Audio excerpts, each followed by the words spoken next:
Hi friend, সবাইকে আমার চ্যানেলে অনেক অনেক স্বাগত।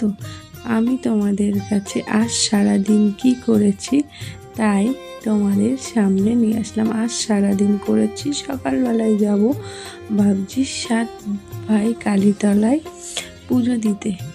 অঙ্কিত তো দেখলে আগে ঘুমোয় পড়েছে, আমি ওই স্নান টান করে ঠাকুর দিয়ে গোছাচ্ছি, যাব গোছানো আমার রেডি হয়ে গেছে। এখন দাঁড়িয়ে আছি তোমার দাদার জন্য, বেরিয়ে গেছি বাড়ির থেকে। তোমার দাদা আর আমি এক জায়গায় দাঁড়িয়ে আছি, বলছি তোমার গাড়ি চালাতে কেমন লাগে বলো, গাড়ি তুমি একদিন চালিয়ে দেখো কেমন লাগে। রাস্তায় চলে এসছি আমার গোপালনগর বাজার, চলে আসলাম 7 ভাই কালীতলাতে। তোমরাও একদিন এসো, এসে দেখো এখানে পৌষ মাস 1 মাস ধরে পৌষ কালীর মেলা হয়। যারা যারা এখনো যাওনি বা যাবো ভাবছো মাকে দর্শন করতে, তাদেরকে বলবো প্লিজ তোমরা চলে এসো 7 ভাই কালীতলায় মাকে দর্শন করতে। দেখো কতটা ভিড়, লাইন দাঁড়িয়ে পুজো দিতে এসছে সবাই মাকে। কি সুন্দর লাগছে মাতার ব্যান্ডগুলো।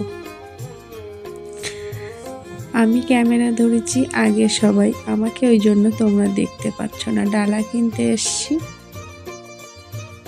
এই হলো মায়ের মন্দির। দেখো প্রচণ্ড ভিড়, ভিআইপি টিকিটও বন্ধ করে দিয়েছে।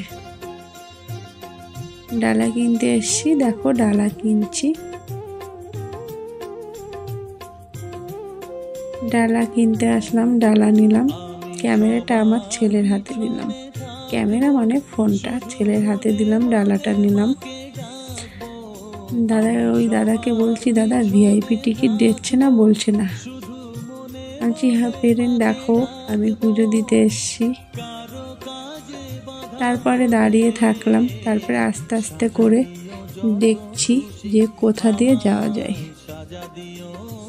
ভিআইপি টিকিটের কথা শুনলাম, বললো নেই, ভিআইপির টিকিট পাওয়া যাবে না। লাইনও সেই লাইন। তারপরে গেলাম লাইনে, এক এক্সিট ডোর দিয়ে গেলাম। এক বোন ছিল, তাকে বললাম যে বোন আমাকে একটু ছেড়ে দাও, বাড়ি অসুস্থ আছে।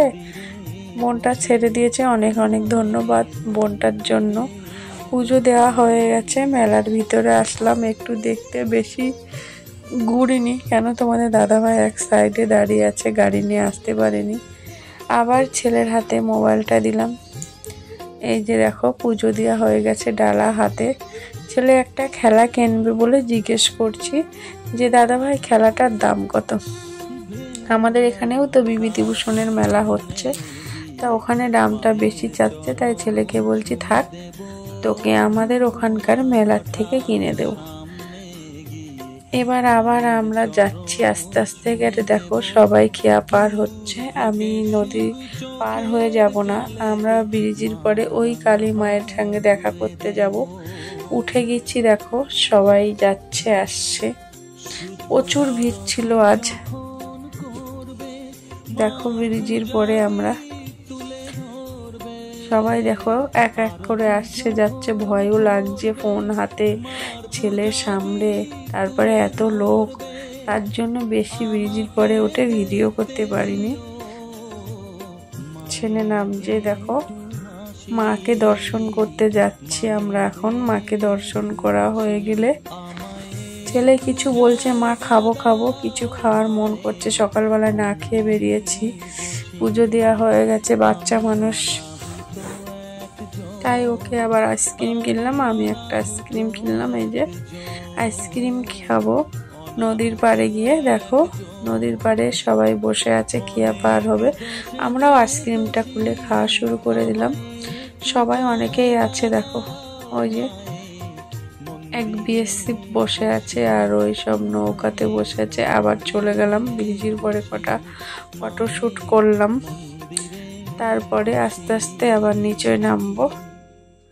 ব্রিজের ওই দিকটায় যেতে দিচ্ছে না পুলিশই, কাউকেই যেতে দিচ্ছে না। ফটোশ্যুট করো আর যাতে করো, বলছে আপনাদের দিলে আরও অনেকেই দিতে হবে। লাস্ট টাইম যাওয়ার সময় মাকে আবার দর্শন করলাম, তোমাকেও একটু দর্শন করলাম। জয় মা কালী। আর যে এখনো আসুনি তোমাদেরকে বলবো বন্ধুরা, প্রত্যেকেই পৌষ মাসের মেলাতে এসো। ছেলে আর আমি একটু দাঁড়ালাম, দাঁড়িয়ে মার সামনে একটু ভিডিও করলাম, তারপরে চলে আসলাম মায়ের প্রসাদ খেতে।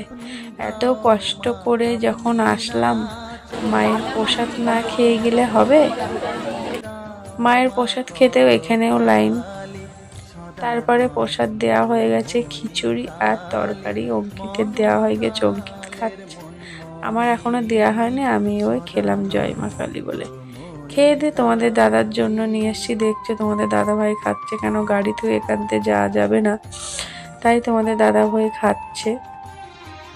দেখো অনেক টোটো, তার পাশেও এক টোটোওয়ালাকে এনে দিলাম, তিনিও যেতে পারেনি।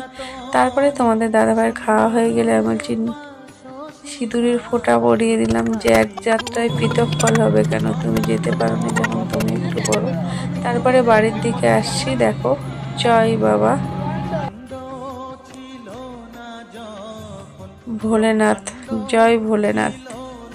এখন আস্তে আস্তে সামনে রোডে ওঠার সময় দেখি হরিচাঁদ গুরুচাঁদের হরিবোল পার্টি সামনে আসলো, দেখতে ভালো লাগলো। জয় হরিচাঁদ গুরুর জয়। তারপরে আস্তে আস্তে বাড়ি আসছি, শোলটাও ঘুম ঘুম লাগছে, ভালো লাগছে না রাস্তার পরে। এখনো যায়নি, দাঁড়িয়ে রয়েছি অনেকক্ষণ। আর সারাদিন সেই 10:30টার সময় বেরিয়েছি, আর এখন 4টে বাজে। আমি তোমার দাদা কাদের ঘরে ঘুমিয়ে পড়ছি। গাড়ি চালাতে অসুবিধা হচ্ছে, তাও একলা